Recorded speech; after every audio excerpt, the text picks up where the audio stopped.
టీఆర్ఎస్లో మొనోపలిజం ఉంటుంది, ఫ్రీడమ్ ఉండదు. వాళ్ళకి కోపం వచ్చినా నేనే వెళ్ళాలి, నాకు కోపం వచ్చినా నేనే వెళ్ళాలి. సో నేను ఆయన ఇప్పుడు కేసీఆర్ మైండ్ సెట్ తెలుసు కాబట్టి కేసీఆర్ మైండ్ సెట్ తెలుసు, నా మైండ్ సెట్ తెలుసు. అంటే అప్పుడు ఆయన హయాంలో ఎక్కడ కూడా అభివృద్ధి జరగలేదా? ఈ 10 ఏళ్ళుగా కామారెడ్డి అభివృద్ధి అనేది మీరు చూడలేదు? కామారెడ్డి ఎందుకు, ఎక్కడేం జరిగింది చెప్పండి, ఏం జరిగింది, ఏం చేశాడు? తెలంగాణ రాష్ట్రం అభివృద్ధి చెందలేదా? చెందలేదు. ఏం చెందింది చెప్పండి.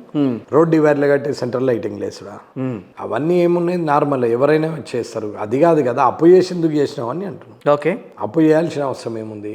ఇవాళ రాజ్యాంగం ప్రకారంగా అప్పుల పాలైన తెలంగాణ కాపాడాల్సిన లోబరు. మరి అసలు అప్పు చేసి నువ్వు చేసిన ఉద్దారకం ఏముంది? ఏది కూడా కరెక్ట్ లేదు కదా. రైతు బంధు ఉన్నది మొత్తం మందికి వచ్చిందా, రుణమాఫీ ఉన్నది మొత్తం మందికి వచ్చిందా, ఇవన్నీ సమస్యలే కదా. అంటే 2018 ఎన్నికల్లో ఓటమి చెందారు, 2023 ఎన్నికలకి వచ్చేసరికి మీరు గెలుపు.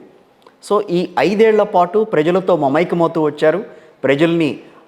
ప్రజల కోసం నేను రాబోతున్నానని చెప్పి ఎన్నికలకి మీరు మాట్లాడుకుంటూ వచ్చారు. 23కి వచ్చిన తర్వాత పరిస్థితి బీజేపీ తరపున మీరు పోటీ చేస్తున్నారు తప్పించి మీ అంతటి మీరుగా ప్రజల కోసం మాట్లాడుతున్నానని చెప్పి చెప్పలా ఎక్కడ కూడా. బీజేపీ తరపున పోటీ చేస్తాం, అసలు నేను ఓటే అడగలేదు. ఎలక్షన్ టైంలో డైరెక్ట్గా మాట్లాడినాం. గుళ్ళు సంఘాలు ఏవైతే చేసినామో దానికి ఓటుకు సంబంధం లేదు, అది ఓడిపోయినా నడుస్తుంది. ఇక నేను ఎందుకు పోటీ చేసిన అంటే నీతి నిజాయితీగా డోర్ సర్వీస్ చేస్తాను పోటీ చేసిన. ఇది కూడా మీకు నచ్చితే ఓటేయండి, ఆలోచించుకొని నిర్ణయం తీసుకోండి అని చెప్పినాం తప్ప ఇలాంటి ముక్కుసూటి వ్యవహారం ఎక్కడి నుంచి వచ్చింది మీలో? అదేముంది, ముక్కుసూటిదేముంది, ఉన్నది మాట్లాడడానికి ముక్కుసూటి ఏంటి? కాదు కదా. ఇప్పుడు రాజకీయాల్లోకి వచ్చారు అని అంటే ఏదో లాభం కోసం ముక్కుసూటిగా మాట్లాడితే వాదన అంటారు, వాగ్వాదం అంటారు. నేను ప్రజల లాభం కోసమే మాట్లాడుతున్నాను కదా, తప్పేమున్నది? రాజకీయ నాయకులు కరప్టెడ్ అంటున్నాం, తప్పేమున్నది? అనుమానం నేను కాదు అంటే వాళ్ళు ఉంటే వాళ్ళతో అన్న నిన్నాను లేదు, డైరెక్ట్గా తప్పు చేసిన వాళ్ళే అన్నం. కానీ ఈ రకమైన వ్యవహారం కొన్ని చోట్ల మీకు చాలా ఇబ్బంది కలిగించింది కదా. ఇబ్బంది కలిగిస్తే తప్పేముంది, నా వ్యక్తిత్వం అయితే నిలబడ్డది కదా. నేను టైం బీయింగ్ ఇవాళ గెలిచారు కాబట్టి చెప్తున్నారు, గెలవకపోయి ఉంటే పరిస్థితి, గెలవకపోతే రాజకీయ సన్యాసం తీసుకుంటుంటే దాంట్లో ఏమన్నా. నేను ఆల్రెడీ ఛాలెంజ్ చేస్తే 23 ఎన్నికల్లో రమణారెడ్డి గారు కనుక గెలవకపోయి ఉంటే రాజకీయ సన్యాసం తీసుకుండేవారా? తీసుకుంటుండే 2024. మరి ఆ విషయం, ఆ డెసిషన్ అప్పుడే ఎందుకు రాలా? 2018లోనే మీరు ఓడిపోయినప్పుడు. అప్పుడు అనుకునేది 2023 వరకు పని చేయాలా, 2023లో గెలవాలనే పని చేసినాం కాదు. నేనేది ఏంటంటే మీరు అన్యమనస్కంగానే కాంగ్రెస్ పార్టీలోకి వెళ్ళారు, అక్కడ మీకు నచ్చలేదు. సరే 2023 మనం బీజేపీ తరఫున పోటీ చేద్దామన్న ఆలోచన. సో అటు బీఆర్ఎస్ అయింది, 2018లో జని 2023లో పోటీ చేద్దాం, అది బీజేపీలో అనుకొని నేను రావడం అనేది నవ్వులాట కోసం పనిచేసేది. కానీ కాదా, బీజేపీలో టికెట్ కాంగ్రెస్లో రాదు, దూరం ఉన్నాం రాజకీయంగా. షబ్బీర్ అలీ గారి ద్వారా ప్రాబ్లం ఉంది. ఏమున్నా సరే, ఏంటి ప్రాబ్లం అంతా ఆయనతో ఏముంటది అంతే. ఆయన కరప్టెడ్ మ్యాన్.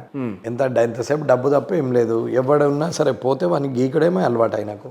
ఆయన వల్ల నష్టం ఉంది, అది పార్టీ టికెట్ రాదు, ఈయనతో కష్టము అని మనం ప్లాట్ఫామ్ ఒకటి చూసుకున్నాం. బీజేపీ అయితే క్లియర్గా ఉంటుంది, నేషనల్ పార్టీ కొంచెం సిద్ధాంతపరంగా. కానీ మీ రాజకీయ ప్రస్థానంలో దాదాపుగా 4-5 పార్టీలు మారారు.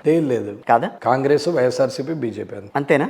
మొదట్లో కూడా ఎక్కడ లేదు. కానీ 3 వైరి సిద్ధాంతాలు కలిగిన పార్టీలు ఎలా తట్టుకోగలిగారు? మీరు ఏ రకంగా మీరు చెప్పుకోవాలి కదా. పార్టీ సిద్ధాంతం ఏమంటుంది? ఇప్పుడు బీజేపీ ఏమన్నది హిందూ ధర్మాన్ని కాపాడంటుంది. కానీ అదే హిందూ ధర్మం గురించి మరి కాంగ్రెస్ పార్టీలో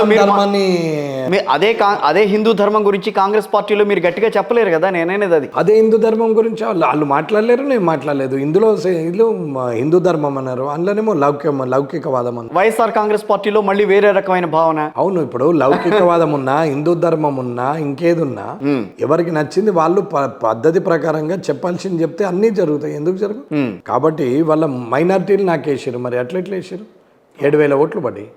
సెకండ్ హైయెస్ట్ కేసీఆర్ గారు, థర్డ్ హైయెస్ట్ రేవంత్ రెడ్డి గారు. మరి ఎట్లా? మరి ఆ మైనార్టీ ఎందుకు వేసారు? మరి నేను పోయి ఏమన్నామని ఒక నమ్మకం, మనిషి మీద ఒక నమ్మకం క్రియేట్ అయినప్పుడు నమ్మకాన్ని పెట్టుబడి. ఏంటి నమ్మకం అంతా వెంకటరమణారెడ్డి గారి మీద? వెంకటరమణారెడ్డి ఏదైనా కష్టం వస్తే ఎంబట్టున్నాడు, ఏదైనా సమస్య ఉంటే కొట్లాడతాడు, ఎవరినైనా ఎదురిస్తాడు, వచ్చి నిలబడతాడు, ప్రజాపక్షాన్ని ఉంటాడు, ₹1 తీసుకోవడం అనేది ఒక నమ్మకం. కామారెడ్డిలో గొడవలు కూడా మీరే కారణమా కాదా?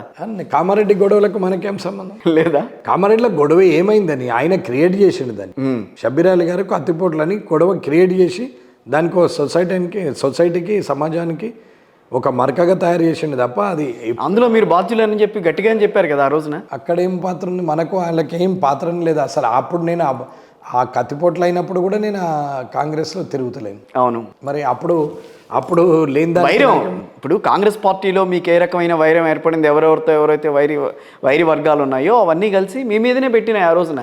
మీరు దాన్ని సమర్థించుకున్నారా, దాన్ని వ్యతిరేకించుకున్నారా అన్నారు అట్లప్పుడు? అసలు అలాంటప్పుడు ఆ విషయంలో మీరు చెప్పాల్సింది చెప్పగలిగారు అసలు మీడియా? దానికి మనకు సంబంధం ఉంటే కదా దాని గురించి ఆలోచించేది.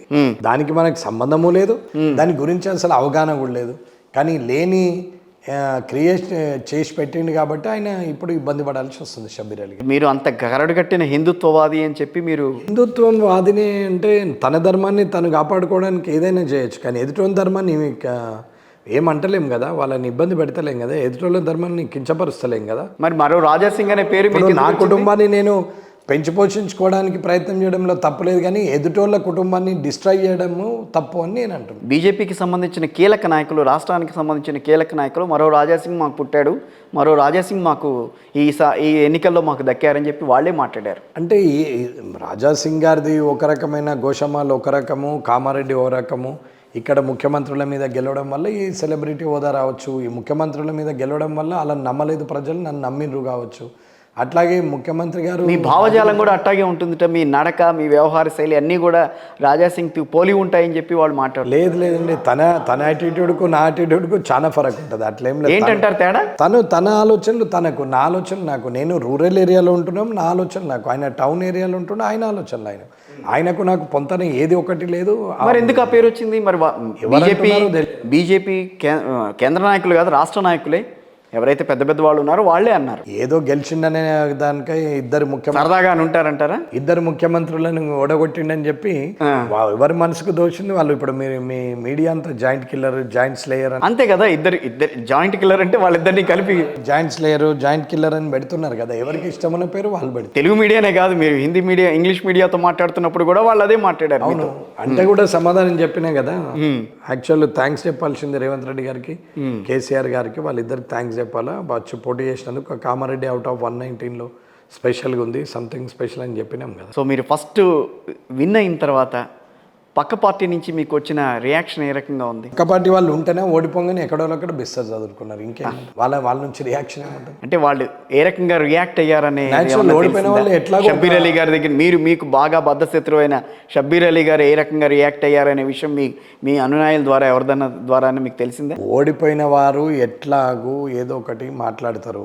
అవును, వాళ్ళు ఏదో ఒకటి మాట్లాడతారు. ఆ మాట్లాడింది ఏదో ఒకటి చెప్తే బాగుంటుందేమోనని ఏదో ఒకటి మాట్లాడతారు. మేము ఓడిపోయడానికి కారణాలు వెతుక్కుంటారు, ఆయన గెలవడానికి కారణాలు ఏందని వెతుక్కుంటారు. మనల్ని ఏమంటారు? వాళ్ళు ఓడిపోయిన బాధలు వాళ్ళు ఉన్నారు, గెలిచిన సంబరంలో మనం దాని గురించి ఎందుకు మాట్లాడతారు? సో ఈ రోజున వెంకటరమణారెడ్డి గారు బీజేపీ జెండా మీద గెలిచారు కాబట్టి ఆయన బీజేపీ అభ్యర్థి.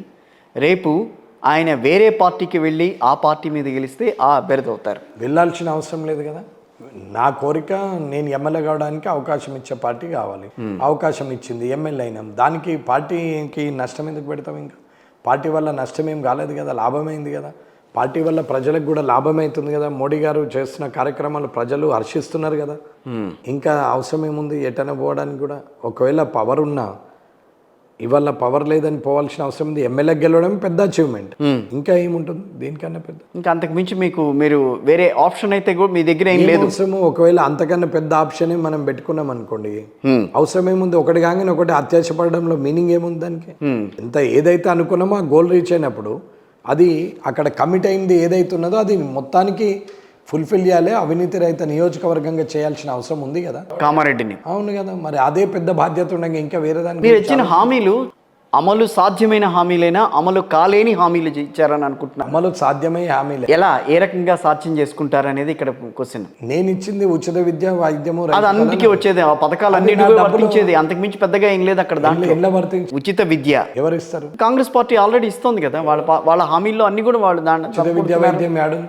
వైద్యానికి సంబంధించి ఆరోగ్యశ్రీ ఉంది. అదే ఉచిత విద్యా వైద్యం యాడుంది? ఆరోగ్యశ్రీలో ప్లాస్టిక్ సర్జరీ యాడుంది?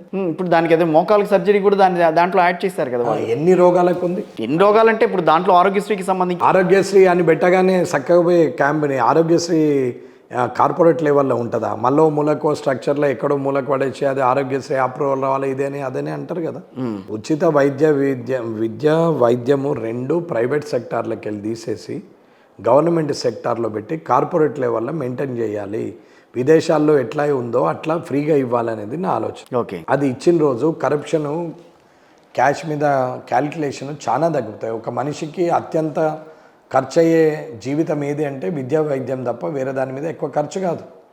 లావిష్ లైఫ్ కావాలా, ఇంతకన్నా పెద్ద టీవీ కొనాలని అనుకుంటే అది లావిష్ లైఫ్కు అందని స్థాయికి మనము ప్రయత్నం చేయడం వల్ల జరిగిన నష్టం అది. అది అవసరం కాదు, అత్యాశ అంటారు అది.